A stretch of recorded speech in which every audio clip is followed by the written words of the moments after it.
사랑하는 우리 아버지 하나님, 그동안에 우리에게 요한일서 또 이서 그리고 이제 오늘은 그 3서 말씀을 저희들이 배우게 됩니다. 아버지, 이 말씀을 통해서 정말 다시 한번 우리가 하나님 앞에서 정말 우리의 삶의 자세를, 신앙의 자세를 다시 한번 새롭게 하시고 하나님의 은혜를 깨닫는 이 시간 되게 하여 주시옵소서. 예수님의 이름으로 기도합니다. 아멘. 요한 3서는 짤막한 책입니다. 이서와 마찬가지로 그죠? 한 장에 15절로 이렇게 해결이 되어 있는데, 먼저 우리 1절 한 절을 읽고 우리 그 말씀을 나누죠. 1절 다 같이 읽습니다. 시작. 장로인 나는 사랑하는 가이오 곧 내가 참으로 사랑하는 자에게 편지하노라. 아멘. 1차적으로 이 편지는 사도 요한이 가이오라고 하는 한 성도에게 쓴 편지예요. 근데 가이오가 누구냐 잘 몰라요. 그렇게 유명한 사람 같지는 않은데 초대교회 때. 그런데 한 가지 오늘 여기서 특이한 표현이 있죠. 사랑하는, 그리고 내가 참으로 사랑하는. 그러니까 요한이 진짜 사랑하는 성도라는 것을 알 수 있어요. 그리고 요한 3서를 보면은 이 사랑한다라는 표현이 사랑하는 자요, 사랑하는 자요, 사랑하는 자요라는 표현이 5번이나 나와요. 무려. 끊임없이 사랑한다라는 표현을 쓰고 있다. 저는 이 말씀을 보면서 이런 생각을 합니다. 성도는 모름지기 목회자의 사랑을 받아야 된다. 지도자의 사랑을 받아야 된다. 지도자가 정말 사랑하는, 물론 하나님의 사랑 받아야죠. 하나님 모든 사람을 다 사랑하죠. 근데 저는 이런 일반적인 사랑을 얘기하는 게 아닙니다. 하나님의 그 사랑 가운데도 아주 특별한 사랑을 받게 되길 주의 이름으로 축원합니다.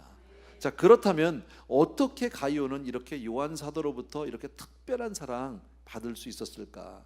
받을 그 내용이 3절과 4절에 있어요. 같이 읽습니다. 시작.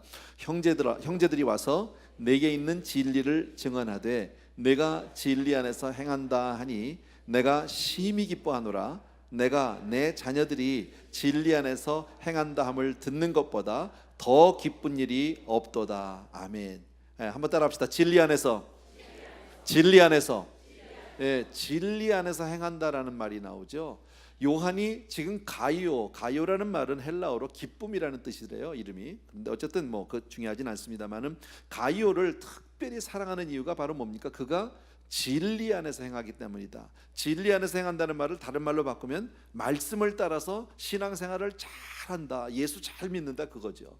목회자에게 있어서 성도님이 가장 큰 기쁨이 뭘까요? 목회자의 기쁨은 성도님들이 예수 잘 믿는 거예요. 다른 거 없어요. 여러분, 정말 예수 잘 믿는 것, 말씀을 따라서 신앙생활 잘하는 것, 그게 은혜 아래 사는 건 줄로 믿습니다. 그런데 이것은 사도 요한만 인정을 한 것이 아니에요. 3절과 4절을 보니까 다른 성도님들도 가이오를 그렇게 인정했다라는 거죠. 형제들이 와서 내게 있는 진리를 증언하되, 다른 사람들이 와서 가이오 그 사람은 정말 이렇게 예수를 잘 믿어요, 정말 이렇게 진리 안에 있어요 하는 거죠. 자, 그러면 진리 안에서 행한다는 말은 또 뭐냐? 예수를 잘 믿는데 어떻게 하면 예수를 잘 믿는 거냐? 우리 다 예수를 잘 믿기를 원하는데 어떻게 하면 예수를 잘 믿는 것이냐? 그게 5절부터 7절까지의 내용이 있어요. 5절부터 7절을 읽습니다. 시작. 사랑하는 자여, 내가 무엇이든지 형제 곧 나그네 된 자들에게 행하는 것은 신실한 일이니 그들이 교회 앞에서 너의 사랑을 증언하였느니라. 내가 하나님께 합당하게 그들을 전송하면 좋으리로다. 이는 그들이 주의 이름을 위하여 나가서 이방인에게 아무것도 받지 아니함이라. 아멘. 지금 여기서 이 말씀 본문을 통해서 보면 뭐 그렇게 어렵지 않게 쉽게 이해할 수 있는데, 네가 형제 곧 나그네 자들에게 행한 것 그랬어요. 근데 이 나그네가 누구냐? 이 본문을 통해서 보면은 나그네가 결국은 6절을 봐도 그러고요, 전송이라는 말이 나오고 7절에 보면 이방인에게 간다라는 말이 나온 것을 봐서 요즘 말로 하면 선교사예요. 순회 전도자들. 그러니까 이방으로 나갈 때 그들을 잘 섬겼다라는 거죠. 쉽게 말하면 그들의 필요를 채워줬고 그들에게 뭐 선교비를 줬다든지 먹을 것을 주었다든지 잠자리를 주었다든지 등등 이런 것들을 알 수 있다라는 겁니다. 크리스천은 우리가 정말 신앙생활하면서, 신앙은 지난주에도 제가 말씀을 드렸는데 신앙은, 우리의 신앙의 가장 핵심은 십자가예요. 그죠? 십자가인데 하나님과 나와의 관계가 분명히 확고하게 돼 있어야 되지. 근데 하나님과 나와의 관계만 있으면 이것은 십자가라고 얘기하진 않아요. 그냥 막대기죠. 그죠? 하나님과 나와의 그 확고한 관계가 형제 사랑으로 나타나는 것, 이게 바른 신앙인 줄로 믿습니다. 그래서 지금 여기를 보게 되면 크리스천은 고난당하고 있는 이웃에게 사랑과 긍휼을 베풀어야 한다. 이건 마땅한 거예요. 사도행전을 보면 초대교회가 생기면서 가장 먼저 일어났던 일이 바로 뭐냐면 사도행전 2장 44절 45절을 보게 되면 이런 구절이 있어요. 믿는 사람이 다 함께 있어 모든 물건을 서로 통용하고 또 재산과 소유를 팔아 각 사람의 필요를 따라 나눠줬다 그랬죠. 제일 먼저 한 일이 뭡니까? 성도님들이 모여가지고 각 사람에게 서로로 물건을 네 것 내 것 없이 그저 필요한 사람 있으면 도와줬다. 심지어는 자기 재산과 소유를 팔아서 가져와서, 여러분 자기 전 재산을 팔아서 교회로 가져오면서 목사님 가지세요라고 줬을까요? 아니잖아요. 재산을 팔아 이걸로 그냥 교회 건물이나 크게 지세요, 그걸까요? 아니거든요. 그걸 가지고 뭐 하라는 겁니까? 필요한 곳에 사역하는 일에 혹시 어려운 사람이 있다면 이걸로 도와주십시오. 나누는 거거든, 여러분. 이게 초대교회가 생기면서 제일 먼저 나타났던 일입니다. 또 예루살렘 교회가 크게 흉년이 들어서 예루살렘 일대에 교회가 많이 어려웠을 때 성도님들이 헌금을 모아서 바울이 들고 갔던 장면이 사도행전에도 나오게 되고요. 또 사도행전 6장을 보게 되면은 헬라파 과부들과 히브리파 과부들을 구제하는 일이 나오죠. 제가 늘 말씀드리지만 구제는 사도행전 6장에서 처음 시작이 됐는데 선교는요 사도행전 13장 안디옥 교회 가서요. 그러니까 교회가 생겨나고 나서 선교가 먼저입니까? 구제가 먼저입니까? 라고 했을 땐 구제가 먼저다라는 겁니다. 뭐 순서적인 것으로 꼭 이해할 필요는 없겠지만 그렇다. 그러니까 교회가 어려운 사람들을 보면 사실 우리 주변에도 어려운 사람은 참 많거든요. 꼭 교회 안에뿐 아니라 교회 바깥에도 너무너무 많습니다. 또 세계적으로 선교사님들이 보면은 믿지 않는 동네도 어려운 사람들은 늘 있게 마련인데 크리스찬들은 바로 바른 신앙생활은 그 사람들을 우리가 외면하면 안 된다는 거예요. 우리가 그렇게 그들을 늘 도와줄 수 있고 구제의 손길을 내미는 것은 성도가 해야 할 마땅한 일인 줄로 믿습니다. 그러니까 교회는 항상 어려운 사람들을 위해서 기도하고 마음으로 손으로 그렇게 도움을 주어야 된다라는 겁니다. 그런데 가이오가 뭘 했다는 거예요? 그런 일을 참 잘했다는 거예요. 신앙생활도 정말 잘하고 정말 예배 참석도 잘하고 봉사도 잘했지만 꼭 이렇게 순회 전자들이 오면 꼭 자기 집으로 모셔서 대접도 하고 그리고 그들에게 필요를 채워주고 헌금도 주고 늘 이런 일들을 늘 많이 했다라는 겁니다. 그러니까 교회 예수를 믿는다는 것은 말로만 믿는 게 아니에요. 마음으로만 믿는 게 아니에요. 내 삶으로 몸으로 그렇게 구체적으로 분명히 신앙이 물질이 중심이 되어서는 안 됩니다. 돈을 쫓아서 신앙생활하면 안 되지만 신앙은 물질이 따르게 되어 있어요. 이해가 되세요? 신앙은 반드시 물질이 따라올 수밖에 없어요. 주님을 사랑한다고 하면서 헌금을 하지 않는다? 그건 말이 되지 않는 거예요. 그건 자기를 속이는 거예요. 기만하는 일이에요. 저는 사실 이번에 부흥회를 하면서 여러분도 다 경험을 했지만 저는 사실 한기용 목사님한테 도전을 좀 받았어요. 이것저것. 저는 사실 우리에게 그랬죠. 부흥회인데 왜 헌금은 안 하느냐고. 저희 교회는 부흥회 때 헌금한 적이 한 번도 없었어요. 왜? 제가 마음이 좀 약해서 그런 것 같아요. 우리 성도님들 힘들까 봐. 부흥회 그냥 오시는 것만 해도 고마운데 또 헌금까지 하려면 또 부담스러워 할까 봐 그랬거든요. 근데 한 목사님이 얘기는 뭐냐면 성도님들이 하나님께 복을 받게 하려면 심을 수 있도록 해줘야 되지 않느냐. 하나님께 드리지 않고 어떻게 하나님의 그 복을 받을 수 있겠느냐. 심게 해줘야 된다. 뭐 이런 얘기를 했어요. 그래서 한 귀로 듣고 한 귀로 흘렸어요. 저는 첫날요. 저하고 이제 사석에서 얘기가 있어서 뭐 우리 교회는 안 합니다 헌금 이러고 말았는데 갑자기 이 양반이 둘째 날인가 뭐 셋째 날인가 둘째 날이구나. 둘째 날 저녁에 갑자기 그 다음 날 자녀들을 위해서 헌금을 할 사람은 하라고 뭐 이렇게 강력하게 도전한 건 아니지만 하셨잖아요. 나는 밑에 있다가 좀 당황스러웠어. 이 양반 나한테 물어보지도 않고 이런 얘기를 하네. 좀 당황스러웠는데 어쨌든 뭐 강사가 하니까 그럴 수밖에 가만히 있었어요. 그런데 결과가 어떻게 됐습니까? 많이 하셨어요. 헌금을요. 성도님들이 얼마나 많은 성도님들이 거기에 기쁨으로 동참을 했는지 몰라요. 저는 물질을 얘기하는 것이 아니에요. 사실 저는 저 자신이 부끄러웠던 게 바로 뭐냐면 나는 항상 제가 기도하면서 주일날 제가 축도할 때 헌금 기도를 하면서 뭐라고 합니까? 하나님 이것은 우리의 헌신입니다. 이것이 우리의 믿음입니다. 고백입니다. 이것이 우리 전부입니다라고 그렇게 말씀을 드리면서 실상 나는 성도님들에게 부흥회 때 헌금 얘기를 할 때는 돈으로 생각을 하고 있는 거예요. 그런 내 모습을 본 거죠. 아, 내가 믿음이 이렇게 작았구나. 내가 이렇게 하면 안 되는데 성도님들을 더 복받게 할 수 있다면 과감하게라도 밀어붙였어야 되는데 못했구나. 그런 어떤 나름대로의 자책 깨달음이 있었어요. 그래서 성도님, 한 목사님 참 그런 면에서는 담대하게 믿음으로 잘 밀어붙이신 것 같아요. 성도님들 깨알 같은 글씨로 정말 다 쓰셨더라고. 저한테 숙제를 엄청 주셨어요. 예. 그래서 지금 그거 뭐 그날 그랬잖아요. 뭐 재정부 그거 해가지고 다 타이핑해서 가져오라고. 그래서 목사님한테 드리라고 그랬는데 재정부에서 물어보더라고. 그래서 목사님이 어떻게 다 타이프 쳐드려요? 그래서 아니 그냥 주세요. 그냥 봉투만 주세요. 그거 타이프 치려면 또 얼마나 일이 많겠어. 그래서 그 일을 내가 하고 앉았다니까 지금. 뭐 좋은 일이죠. 근데 일이 많아졌어요. 어쨌든 그러면서 지금 그래서 그걸 놓고 정말 다 이 컴퓨터에 다 옮겨가지고. 근데 쓰려니까 간단하지가 않아요. 성도님들이 자녀들 이름 하나하나 다 구체적으로 깨알 같은 글씨로 써서 어떤 건 잘 보이지도 않아 막 너무 적어가지고요. 그래도 다 옮겨서 저는 기도에 책임이 있으니까 기도해야죠. 한 분씩 놓고 그리고 또 그 성도님들이 가정을 위해서 자녀들을 위해서 그렇게 기도하고 하는데 정말 감사했어요. 신앙은 그렇게 나타나야 한다. 뭐 헌금 얘기를 하려는 것은 아니었었던데 어쨌든 신앙은 구체적인 사랑으로 표현되어져야 한다. 증거되어야 한다. 믿습니까? 분명한 게 신앙은 관념이 아니에요, 여러분. 신앙은 철학이 아니라 실제예요. 하나님은 어떤 하나님이라는 분이 계시다라는 막연한 어떤 형이상학이 아니라 실존하시는 나와 함께 하시는 하나님인 줄로 믿습니다. 아멘. 그게 신앙인 거죠, 여러분. 그래서 우리의 삶이 늘 신앙으로 구체적인 삶으로 나타나야 하고 힘들고 어려운 고통받는 사람들에게 항상 우리의 정말 그 구제의 손길, 사랑의 손길을 내밀 수 있어야 할 줄로 믿습니다. 자, 2절 말씀이요. 우리가 가장 잘 아는 말씀이죠. 2절 다 같이 시작. 사랑하는 자여, 내 영혼이 잘됨 같이 내가 범사에 잘되고 강건하기를 내가 간구하노라. 참 이 말씀은 특별히 우리 한국 교인들에게 있어서는 가장 사랑받는 구절 중에 하나일 것이고요, 가장 좋아하는 구절 중에 하나일 겁니다.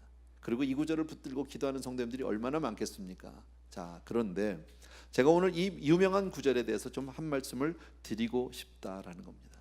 자, 이 말씀은 우리가 너무너무 잘 알죠. 사랑하는 자여, 내 영혼이 잘된 같이 범사가 잘되고 강건하기를. 이거 다 우리가 원하는 거거든. 자, 그렇다면 이 말씀은 너희들이 정말 예수를 잘 믿으면 너희 영혼이 잘될 뿐 아니라 정말 범사가 형통하고 하는 일마다 잘되고 강건해서 건강해서 모든 일에 성공한다, 그런 뜻이냐? 우리가 문자적으로 그냥 보는 것처럼 우리가 늘 그렇게 마음에 두고 품고 이해한 것처럼 그런 뜻일까? 아니면 이 말은 그냥 오늘 편지의 서두에 나오는 사도 요한이 가이오에게 한 문안일까? 어떤 쪽일까요? 아니면 덕담일까? 가이오에게 그저 편지하면서 처음에 인사말 정도라면 덕담일까? 조금 제가 극단적인 표현이 될지 모르겠지만 덕담일까? 어느 쪽일 것 같으세요? 제가 물어보는 분위기로 봐서 어느 쪽 같아? 앞에 것 같아? 뒤에 것 같아? 뒤쪽이죠, 뒤쪽. 편지의 서러운 부분이에요. 이건 인사, 편지라게 되면 그동안에 별일 없으셨어요? 잘 계셨어요? 다 평안하시지요? 이런 정도의 표현으로 우리가 볼 수 있다라는 겁니다. 왜 그러냐면 우리가 요한 3서를 쭉 읽어보면 요한 3서에서 핵심 구절은 2절이 아니에요. 요한 3서에서 가장 중요한 핵심 구절은 8절이에요. 8절 읽어보십시오. 같이 한 목소리 읽습니다. 시작. 그러므로 우리가 이 같은 자들을 영접하는 것이 마땅하니 이는 우리로 진리를 위하여 함께 일하는 자가 되게 하려 함이라. 아멘. 지금 무슨 얘기입니까? 가이오, 너 너무너무 사랑스럽고 내가 너를 너무너무 기뻐해. 네가 그렇게 신앙생활을 잘한다며 수도 없이 들었어. 네가 그렇게 정말 예수를 잘 믿는 게 얼마나 감사한지 몰라. 그런데 네가 그렇게 전도자들을, 순회 전도자들에게 그렇게 잘 대접을 하고 그렇게 네가 공개하기를 힘쓰고 그렇게 했다며.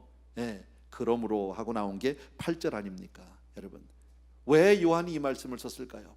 네 영혼육의 축복은 바로 네가 정말 이렇게 복을 받고 네가 이렇게 형통하고 너 범사가 잘 되는 이 복은 바로 나그네를 네가 대접하기 위한 축복이야. 지금 그 얘기입니다. 여러분, 하나님이 나에게 주신 모든 복은 나에게 맡기신 거다. 믿으시면 아멘. 청지기 아시죠? 여러분, 우리가 무엇을 받든지 그것은 다 청지기, 나에게 맡겨주신 거란 말이지. 그죠? 내가 다른 사람보다 더 많은 시간을 가지고 있습니다. 그것은 나에게 그 많은 시간을 허락해 주신 거예요, 하나님이요. 다른 사람보다 더한 지식을 주셨습니다. 그건 뭐 하라고요?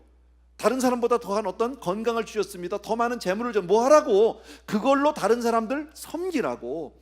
세상은 내가 가지면 그것 가지고 나만을 위해서 살려고 합니다. 그냥 그 물질 자체, 소유 자체 더 많아지는 그걸로 내가 기뻐하지만 우리 크리스찬은 그럴 수 없다는. 왜? 그것은 하나님이 나에게 맡겨주신 거니까.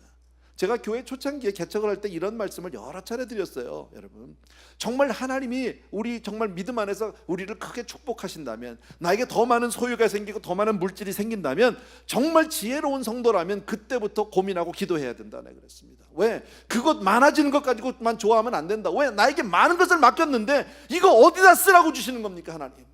내가 이걸 어디다 써야 하나님을 기쁘시게 하겠습니까? 하나님의 뜻이 무엇입니까? 이걸 기도해야지. 그건 안 하고 그냥 많아지는 거 소유만 가지고 더 벌었네, 더 많이 생겼네, 은행 잔고가 늘어가네, 이것만 가지고 기뻐하면 그건 바보지요. 왜? 이 다음에 하나님 앞에 가서 섰을 때 너 그거 가지고 뭐 했냐? 내가 너에게 그 많은 것을 맡겼는데 너 뭐 했느냐고 하나님이 나에게 책망하시면 어떡할 거예요? 그죠? 네. 그런 뜻으로 이 말씀을 이해해 주셔야 된다.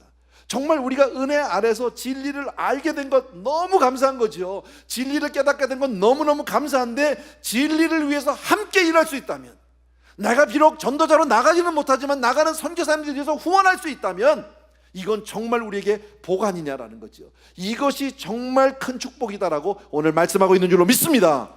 그러니까 하나님이 나에게 주신 그 복은 나누어야 한다. 나눠야 한다. 분명히 주어야 한다라는 거예요. 믿습니까 여러분? 꼭 기억해 주시기 바랍니다. 자, 그런데 9절과 10절 보십시오. 같이 읽습니다. 시작. 내가 두어 자를 교회에 썼으나 그들 중에 으뜸되기를 좋아하는 디오드레베가 우리를 맞아들이지 아니하니, 그러므로 내가 가면 그 행한 일을 잊지 아니하리라. 그가 악한 말로 우리를 비방하고도 오히려 부족하여 형제들을 맞아들이지도 아니하고 맞아들이고자 하는 자를 금하여 교회에서 내쫓는도다 그랬습니다. 여기 참 부끄러운 이름이 하나 나옵니다. 디오드레베라고 하는 한 사람입니다. 누군지 우리는 알지 못하는 성도지만, 여러분, 이 사람은 한마디로 어떤 사람입니까? 짤막한 두 줄을 통해서 알 수 있는 것은 이 사람은 교회를 매우 힘들게 한 사람입니다. 교회를 어지럽힌 사람입니다. 하나님의 뜻에 불순종한 사람이다라는 겁니다. 그러나 이 사람이 그 당시에 교회에서는 지도자예요. 그러니까 지금 초대교회 같은 교회에 가이오와 같이 이렇게 좋은 성도, 정말 요한이 사랑하고 기뻐하고 이렇게 은혜로운 성도가 있는 반면에 디오드레베와 같이 골칫덩어리 또 있다라는 거예요. 그러니까 초대교회도 문제는 있었다라는 거지. 사람이 모이는 데는 다 어쩔 수 없어요. 근데 이 사람은 또 어떤 사람입니까? 디오드레베는 으뜸이 되길 좋아한다. 뭐든지 자기가 나서야 되고, 무슨 일을 하든지 꼭 자기 뜻대로 해야 되고, 자기가 앞장서야 되고, 자기가 한 대로 안 되면 막 그때부터 교회를 힘들게 하고 어렵게 하는 바로 이런 사람이라는 것을 오늘 성경에서 알 수 있어요. 또한 그에게는 막강한 영향력을 미칠 수 있는, 교회 안에서 막강한 영향력을 휘두르는 사람이라는 것도 알 수 있고요. 더 나가서 오늘 여기 보니까 요한이 그에게 편지를 썼던 것, 두어 자를 썼다고 그랬죠. 편지를 쓴 것 같아. 그런데 그 편지를 받았는데 그 편지대로 받아들이는 게 아니라 요한의 사도권을 무시해버렸어요. 도전했어요. 그리고 비난까지 하기 시작을 했어요. 이게 참 무서운 거예요, 여러분. 사도 요한을 근거 없이 비난하고 이렇게 됐는데, 이 권위에 대한 순종이라는 건 우리 크리스천에게는 필수예요, 여러분. 교회 지도자들이 다 바르다는 뜻 아닙니다. 다 잘한다는 뜻은 아닙니다. 그럼에도 불구하고 하나님은 권위에 순종하는 사람을 축복하는 줄로 믿습니다. 하나님의 권위에 도전했다 망한 사람들이 성경에 나오잖아요. 여러분, 대표적인 사람 가운데 한두 사람 얘기하면, 하나는 모세의 누이 동생, 누이입니까? 미리암, 누나죠. 모세가 구수 여자를 취했습니다. 분명히 모세가 잘못한 겁니다. 그러니까 미리암이 거기에 대고 저런 게 저거 모세 저게 뭐 민족이 이렇게 욕을 하는 바람에 미리암에게 하나님이 바로 문둥병으로, 온몸에 문둥병이 나서 그 하나님의 뭡니까? 심판을 받게 되잖아요. 미리암이 모세가 잘했다는 뜻이 아닙니다. 아시잖아요, 여러분. 심판하는 것은 우리에게 있지 않아요, 여러분. 특히 그래서 그럴 때 지도자가 잘못하는 것을 보면 성도는 뭐 하는 거예요? 기도하는 거예요. 하나님께 맡기는 거예요. 그건 내가 할 일이라는 거. 왜 네가 판단하느냐는 거예요. 내가 세운 종에 대해서 왜 네가 판단하느냐. 지금 그 얘기고, 고라 아시죠? 그것도 마찬가지죠. 하나님의 영권에 도전했다가 완전히 망한 지파가 고라 사람 아닙니까? 바로 그런 것들, 하나님은 어떤 경우에도 사도권에 혹은 영권에 도전하는 사람이 나오지 않게 되기를 바란다라는 겁니다. 왜요? 성경 말씀에 마태복음 10장에 보면 이런 말씀이 있습니다. 너희를 영접하는 자는 나를 영접하는 것이요 나를 영접하는 자는 나를 보내신 이를 영접하는 것이라. 그러니까 여러분들, 우리가 주의 종을 이렇게 만나게 되면, 권위자를 만나게 되면 그 권위자 뒤에 그를 보내신 하나님을 영접. 그래서 우리 성도님들이, 우리 목사들이 신방을 가면 정성껏 하시잖아요. 차 한 잔을 주시더라도 정말 아주 정성껏 준비해서 주시잖아요. 왜요? 목사가 대단해서 가니까. 이거 목회자들이 착각하면 안 돼요. 내가 그래도 괜찮은 사람이로구나, 성도님들이 그래도 나를 좀 어렵게 하는, 이렇게 생각하면 안 되는 거죠.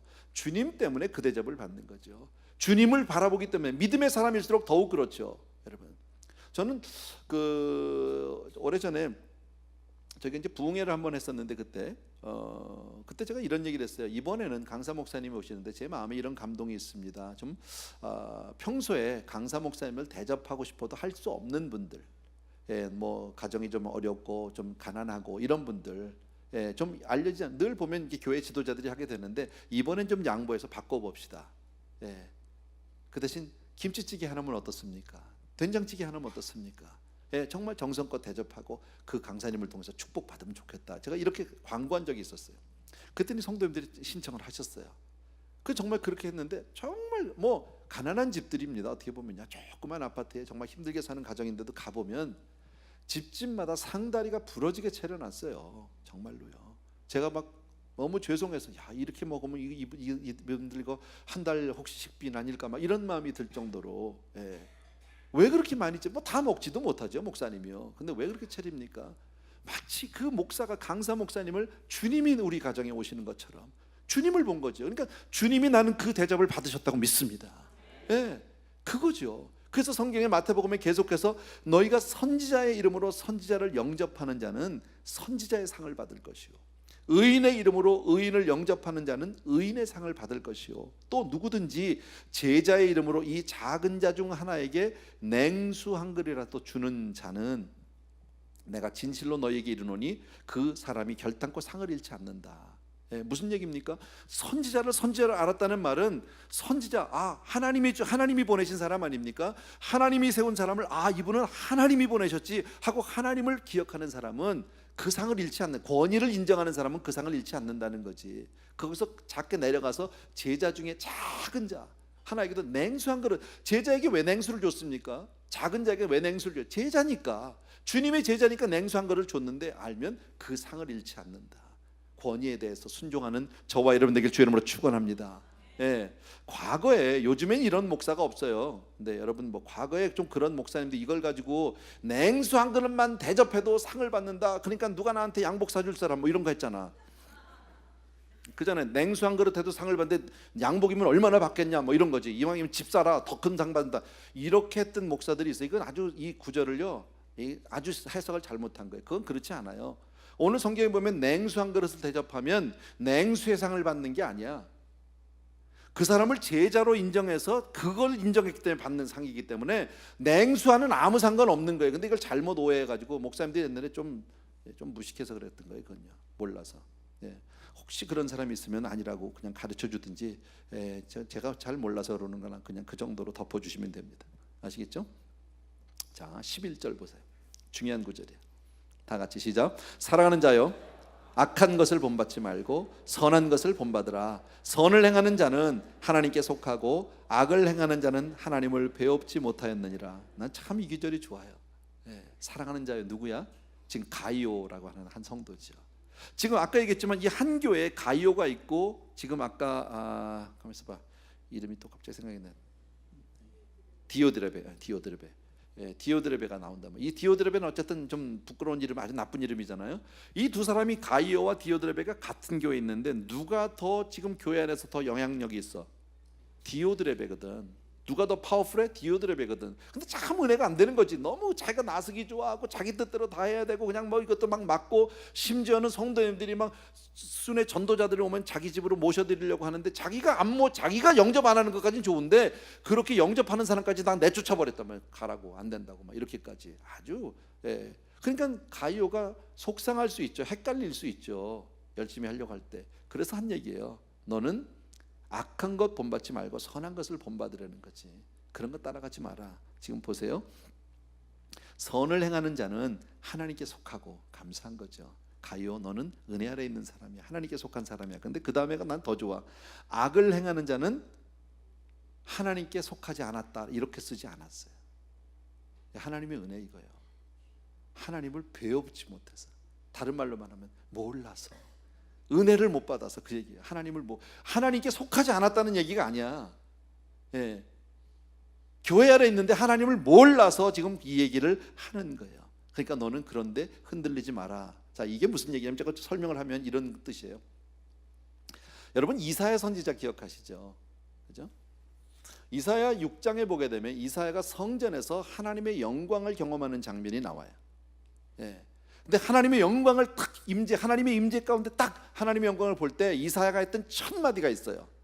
예. 입을 열어서 화로다 나여 망하게 되었도다. 우리는 쉽게 말하면 은혜 받으면 우리 얼마나 좋습니까?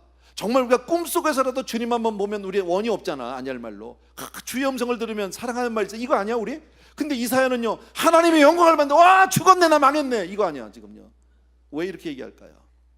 그 배경을 여러분들이 이해해 주셔야 되는 게 이사야서 6장 1절에 이렇게 시작해요. 우시야 왕이 죽던 해에 이렇게 시작합니다. 시작이. 예, 근데 우시야 왕은 이스라엘 역사에 아주 귀한 왕입니다. 사실은요 16살에 왕이 됩니다. 그래서 52년 동안을 무려 왕권을 누리게 되는데, 여러분 사실 왕좌라는 게 우리 해보진 않아서 모르지만 정말 우리가 너무 이렇게 선망에 대해서 좋아하고 멋있고 무슨 화려하고 이걸 떠나서 사실 어떻게 보면요 이건 완전히 날마다 생과사의 기로 아니에요. 죽느냐 사느냐 아니야? 누가 나를 암살할지 알게나 뭐야. 16살짜리가 뭘 합니까? 그러니까 우시야가 왕이 되자마자 얼마나 하나님 앞에 엎드려서 기도했는지 몰라요. 하나님 살려달라고, 하나님 도와달라고, 하나님이 나를 도와주지 않으면 나는 이 나라를 내가 다스릴 능력이 없다고, 하나님의 지혜로 하나님의 능력으로 도와주고 나를 지켜달라고, 이 나라를 보호해달라고, 이 백성을 지켜달라고 막 얼마나 기도했는지 몰라요. 그래서 하나님이 그 기도를 들으셨어요. 그리고 나라를 축복해 주셨어요. 강건해졌어요. 부강해졌어요. 온 주변 국가로부터 조공을 받기 시작했어요. 근데 문제가 뭐냐면 성경에 보면 왜 영화 보면 그런 거 나오죠. 여러분 그 이름은 내가 잊어버렸는데 이렇게 큰 돌 같은 거를 이렇게 해서 이렇게 했다가 탁 치면 돌이 막 날아가는 거 이렇게. 요즘 말로 하면 대포지. 그거 처음으로 발명한 사람이 우시야 왕이에요. 성경에 나와요 그게. 자, 고대 사회 때인데 어쨌든 근데 사람이 화장실 갈 때하고 나올 때가 달라.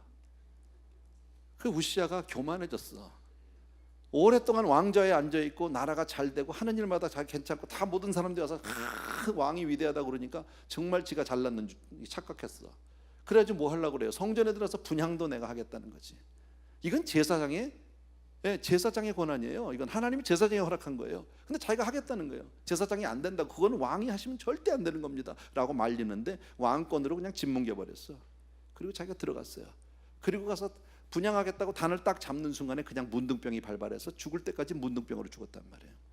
네, 비참하게 죽었어요. 그런데 이사야가 우시야의 친척이에요. 왕궁에 있었던 선지자라고. 이 사람은 좀 특수계층이죠. 그걸 봤거든요. 문둥병으로 죽는 걸 봤거든요.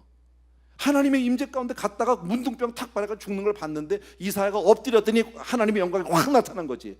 그러니 뭐야, 나 죽었구나지. 그잖아요. 하나님 앞에서 떳떳하다 할 사람이 어디 있어? 그러니까 이사야가 발견한 겁니까? 나도 문둥병자네 이거죠. 여러분, 하나님 앞에 서는 사람은, 모든 직분자는 내 자신이 하나님 앞에 문둥병자인 걸 깨닫고 사셔야 되는 거예요. 제가 그 말씀 드리려고 이사야 얘기가 중요한 게 아니라, 여러분 자칫하면 선줄로 생각하면 넘어질까 조심하라고 그러잖아요. 사람은 그래요. 다 똑같아요. 그래서 늘 엎드려 있어야 하는 거예요. 여러분, 하나님이 아무리 나를 축복하고 하나님 안에서 아무리 형통한다 할지라도 하나님 앞에서 늘 나는 문둥병자 같은 자세로 그렇게 하나님 앞에 나가야 할 줄로 믿습니다. 예. 그런데 으뜸이 되고자 하는 자는 뭡니까? 디오드로베 같은 사람은 어떤 사람입니까? 자기가 스스로 으뜸이 되고자 하는 사람은 뭐예요? 아직 하나님을 못 본 사람이다. 은혜를 못 받은 사람이다. 그러니까 자기 자신을 깨닫지 못하는 거죠. 여러분, 사람이 언제 내 모습을 가장 정확하게 합니까? 하나님의 앞에서예요. 하나님 앞에서. 여러분, 세상 앞에서는 아니에요. 사람들의 박수갈채소는 절대 자기를 모릅니다. 여러분, 하나님의 임재 가운데 딱 들어가면 그때 내 실상을 보게 되는 거지. 바로 이런 자세, 모든 직분자들에게는 이게 꼭 필요하다라는 사실이에요. 그래서 마가복음의 10장에 보면 너희 중에는 그렇지 않을지니 너희 중에 누구든지 크고자 하는 자는 너희를 섬기는 자가 되고 너희 중에 누구든지 으뜸이 되고자 하는 자는 모든 사람의 종이 되어야 하리라. 이게 하늘나라의 법칙이잖아. 여러분, 교회 오는데 직분을 계급으로 생각하는 사람들이 가끔 있다고. 여러분, 이게 뭐 시간이 지나면 무슨 장로가 되는 줄 알고 있는 사람이 있다고. 내가 몇 년 다녔는데. 오래 다닌 건 잘한 거예요. 교회 오래 다닌 거 잘 좋은 거죠. 근데 그게 직분하고 아무 상관없다니까. 근데 그거를 그렇게 바라는 사람들이 있더라고. 목회를 하면서 정말 힘든 일이 있어요. 가다가 저도 그런 일들이 있었는데 전에 이런 일이 있었어요. 어느 성도님이 저한테 메일이 왔어요. 메일이 왔는데 교회를 떠난다는 거예요. 사실 목사한테 교회 떠난다는 것만큼 가슴 아픈 일이 없거든, 성도가. 근데 이유는 뭐냐면 내가 교회를 이렇게 오래 다녔는데 나 피택 장로가 안 됐다는 거예요. 나는 솔직히 그날 밤에 내가 밤이 새도록 기도했어요. 그분이 교회를 떠나지 않게 해주옵소서가 아니었었어요. 나는요. 왜 기도를 했느냐면요, 이분이 교회를 떠나는 건 정말 가슴 아픈 일인데 교회를 떠날 때 떠나더라도 목사로서 그래도 이분한테 바른 교훈을 말씀드려야 될까 말아야 될까. 정말 바른 말을 해주고 싶은데, 신앙 안에서 권면해주고 싶은데 이걸 해도 되는지 안 해도 되는지 그걸 몰라서 밤새도록 고민을 했어요. 뭐 하나님이 나에게 해라 이렇게 얘기하진 않았어요. 그날 밤새도록 기도하고 내가 정말 내 자신을 10번 20번 돌아봤어요. 그리고 정말 사심을 다 내려놓고 그분을 만나서 말씀을 드렸어요. 여차여차 이래서, 집사님 그건 아니잖아. 신앙의 목적이 직분이 아니잖아. 설사 이번에 세워지지 못했다 할지라도, 피택이 안 됐다 할지라도 그걸 거울 삼아서 더욱더 하나님 앞에 낮아지고 겸손하게 주를 더 섬기다 보면 때가 되면 하나님이 세우면 세우는 거고 아니면 아닌 거지. 왜 그것 때문에 교회를 떠나느냐고. 말은 그렇죠. 그것 때문에 떠나는 게 아니라고 말은 그렇게 했어요. 그러나 누가 봐도 뻔한 거였었어요. 근데 결국 그렇게 얘기를 했는데 그분은 제 이야기를 듣지는 않았어요. 가끔 그런 일들이 있어요. 생각해 보세요. 여러분, 교회를 나오는데 우리가 다 이렇게 교회를 나오는데 교회 나오는 목적이 직분 받으려고 나온 사람이 세상에 어디 있어.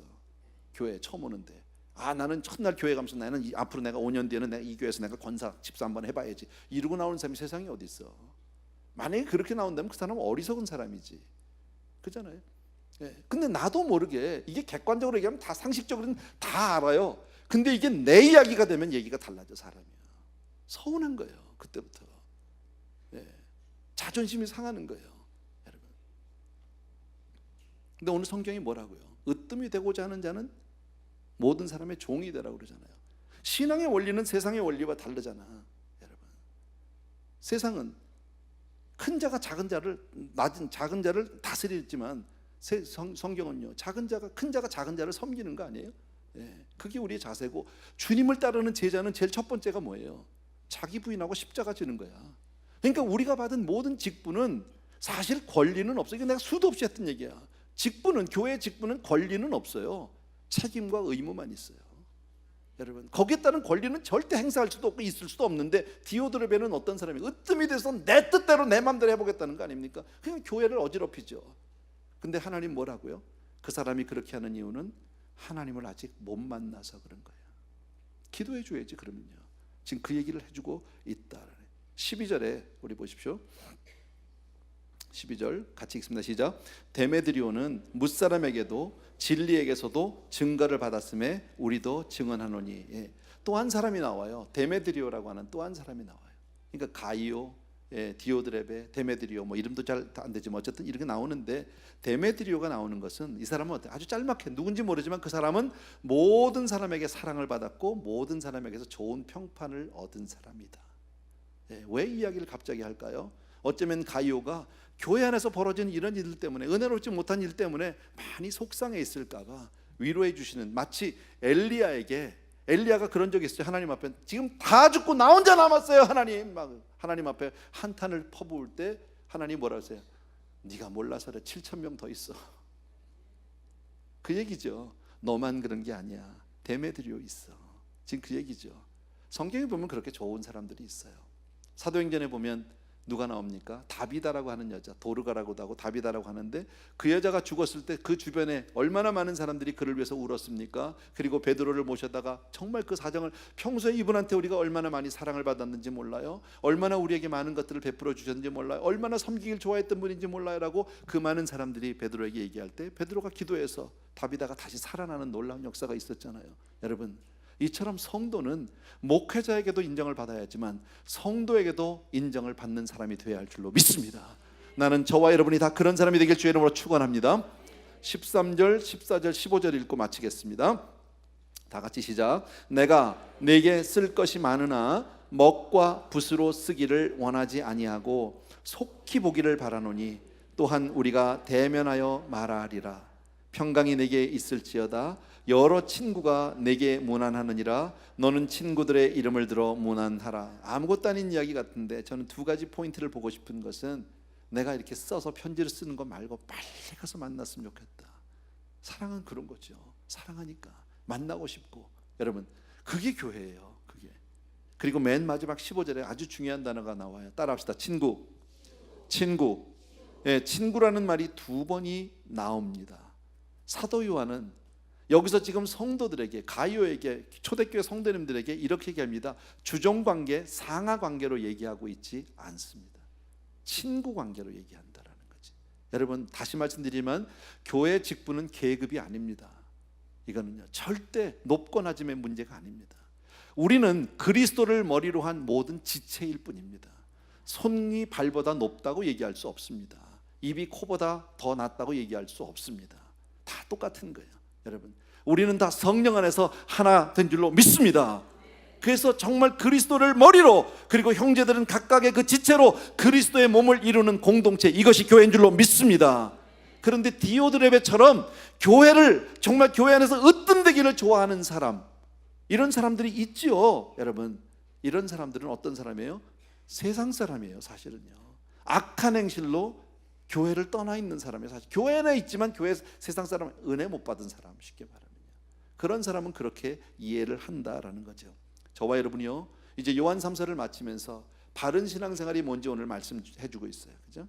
예, 정말 하나님의 기쁨, 목회자의 기쁨이 뭐냐? 신앙생활 잘하는 건데, 신앙생활 잘하는 것은 바로 그렇게 받은 은혜를 나누는 것이다. 형제를 위해서, 정말 가난한 자들, 소외된 자들, 정말 불쌍한 자들, 그 영혼을 위해서 내 삶을 나누는 자가, 그게 바로 바른 신앙생활인 줄로 믿습니다. 그렇지만 그로 인해서 힘주지 않는 거지 뭐게요.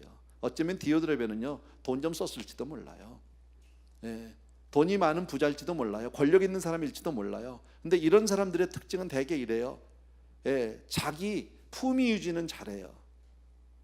딱 만나면, 집사님들 점심 나가서 합시다, 쫙 살 수 있어요. 얼마든지요. 커피도 쫙 사고 뭐 팥빙수도 사줘. 네, 그럴 수 있어요. 헌금은 안 해. 아세요? 그건 여러분 모르잖아. 그건 담임 목사하고 하나님만 알아. 근데 하나님도 담임 목사도 그 얘기를 못해. 가만히 있어. 그리고 그냥 기도해. 가슴 아프게. 그건 어쩔 수가 없어요. 하나님과 관계가 안 돼 있기 때문에 세상 말로 품위 유지하기 위해서 자기의 어떤, 그러니까 사람들이 볼 때는 너무 귀한 분이죠. 속는 거죠. 근데 그건 지도자가 아닌 거예요, 사실은. 근데 어떻게 하겠어요? 사람이 모인 곳이니까 그럴 수밖에 없다. 그러니까 우리가 해야 할 건 기도하면서 정말 성령께서 우리에게 은혜를 주셔서 교회뿐 아니라 정말 우리의 모든 삶이 주님 앞에 무릎을 꿇고 사는 사람이 되길 주의 이름으로 축원합니다. 누가 은혜자입니까? 이사야와 같이 그렇게 주여 화로다 나는 망하였다라고 그렇게 하나님 앞에 내 자신을 내려놓고 기도하는 사람이, 그런 사람에게 하나님이 사명을 주는 거예요. 가라고. 이제는 나를 보내달라고 하니까 가라고 하셨잖아요. 그때 가는 거예요. 나한테 한번 맡겨봐. 내가 우리 교회에서는 나밖에 없어. 이런 사람한테는 절대 안 주세요. 쉽게 말하면. 아시겠죠? 신앙생활은 그렇게 어려운 게 아니에요. 성경을 많이 알아야 되는 것도 아니에요. 여러분, 내가 배운 것 가지고 주변에 이웃에게 베풀어주고 나눠주고 그리스도의 사랑을 실천하는 사람, 그 사람이 바로 참 신앙자인 줄로 믿습니다. 아멘. 우리 찬양 하나 드리면서 마치도록 하겠습니다. 우리 은혜 아니면 하는 그런 찬양이 있는데 우리 찬양팀 나 좀 도와주시면 좋겠습니다. 어둠 속 헤매이던 내용은 갈 길 몰라 방황할 때에.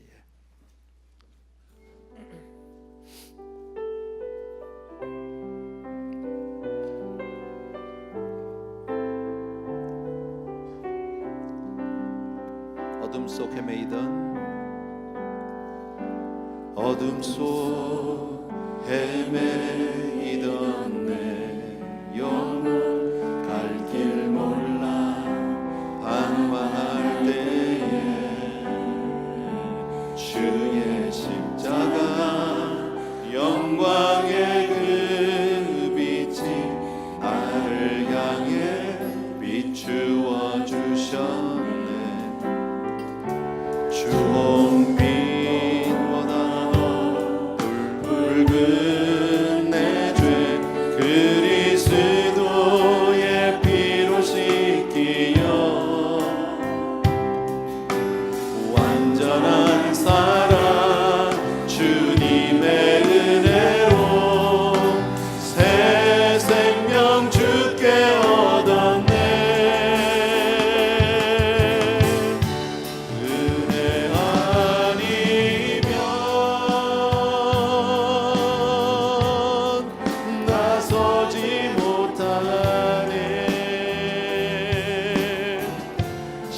십자가의 그 사랑 능력 아니면 나서지 못하네. 은혜 아니면 나서지 못하네. 놀라운 사랑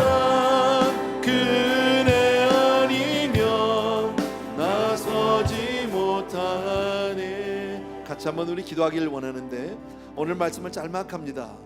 정말 우리에게 무엇이 참된 신앙생활인지를 오늘 잘 가르쳐주고 있고요. 또 항상 우리의 주변에는 그렇게 은혜롭지 못한 사람들도 있게 마련입니다. 그런 사람들도 하나님의 얼굴을 배우지 못해서 그렇지 얼굴을 뵙게 하면 우리와 같이 그렇게 변화될 줄로 믿습니다. 그런 사람을 위해서 기도하는 사람 되길 바라고, 그리고 모든 형제들을 다 친구로 같은 그저 형제 안에서 성령 안에서 그리스도 안에서 사랑 안에서 같은 형제로 그렇게 그리스도의 공동체를 섬겨가는 우리 모두가 되기 위해서 한번 기도하겠습니다. 같이 기도합니다. 할렐루야. 사랑하는 아버지, 이 시간 우리 성도님들과 더불어서 간절히 기도하면서 정말 참된 신앙이 무엇인지, 바른 신앙이 무엇인지 오늘 가르쳐 주심을 진심으로 감사합니다. 우리의 삶이 늘 주 안에 있게 도와주기를 원하고, 하나님 앞에 주여 정말 우리가 그렇게 나의 섬길 수 있도록 도와주기를 간절히 소원합니다. 오 할렐루야 나의 사랑하는 내 아버지, 능력의 우리 아버지 하나님, 주님의 은혜를 진심으로 감사를 드립니다. 아버지 하나님께서 우리 귀한 성도님들 위해 오늘도 말씀하여 주셔서 아버지 하나님, 주님 주여 정말 도와주길 진심으로 감사를 드립니다. 사랑하는 아버지, 능력의 내 아버지 하나님, 주여 정말 우리 사랑하는 성도님들이 그렇게 그리스도의 사랑을 실천하는 자가 되게 도와주기 원하고, 우리 주변에 있는 소외된 자들, 가난한 자들, 아버지 불쌍한 영혼들을 우리가 외면하지 않도록 주여 도와주기를 간절히 소원합니다. 사랑하는 내 아버지, 능력의 우리 아버지 하나님, 귀한 성도님들 위해 오늘도 말씀하시고 기름 부어주시기를 간절히 소원하고, 아버지 하나님 주여 정말 내 주변에 있는 성도님들 기도하게 도와주시고, 모든 영혼들 그리스도 안에서 늘 겸손함을 잃지 않도록 주여 도와주시옵소서. 감사하고 예수님의 이름으로 기도합나이다. 우리 자리에서 조용히 일어나셔서 후렴만 같이 드립시다. 은혜 아니면 은혜 아니면 나서지 못하네. 십자가의 그 사랑 능력 아니면 나서지 못하네.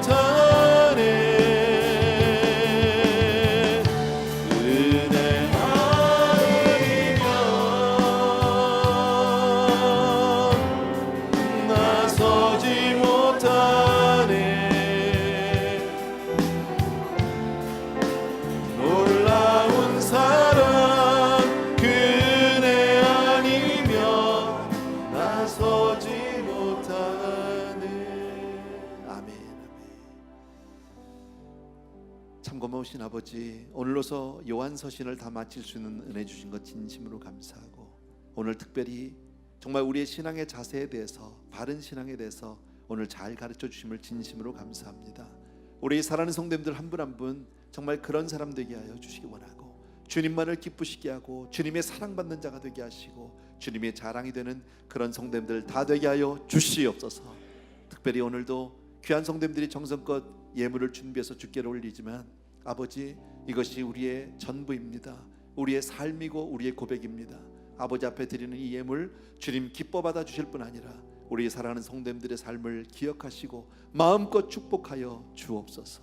이제는 우리 주 예수 그리스도의 은혜와 하나님 아버지 그 무한하신 그 사랑하심과 성령님의 오늘도 기름 부어 축복해 주신 놀라운 은총이 또 한 번 하나님의 기쁨, 하나님의 사랑이 되길 원하는 귀한 성도님들 위해 이제로부터 영원토록 함께 계실지어다. 아멘.